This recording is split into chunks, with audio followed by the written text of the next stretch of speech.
ہندوستان کے کسی بھی صوبے کی کسی بھی آبادی میں چلے جائیں، مسلمانوں کا نشہ آج کل، مسلمانوں کی نشے کی لت غیروں سے آبادی کے اعتبار سے زیادہ ہے۔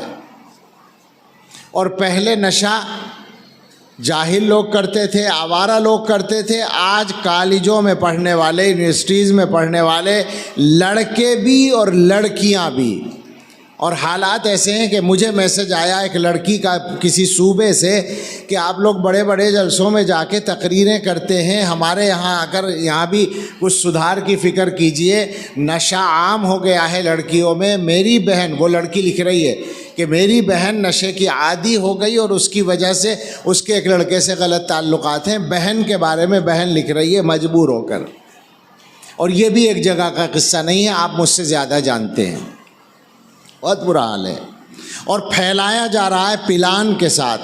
اور اب تو نوبت یہاں تک پہنچی ہے کہ مکتب کے ایک ذمہ دار نے مجھے بتایا کہ ہمارے مکتب کا 6 سال کا بچہ نشہ لے بھی رہا تھا اور سپلائی بھی کر رہا تھا۔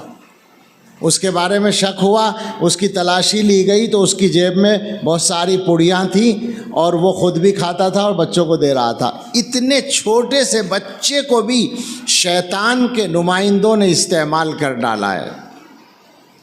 یہ حالات ہیں ہم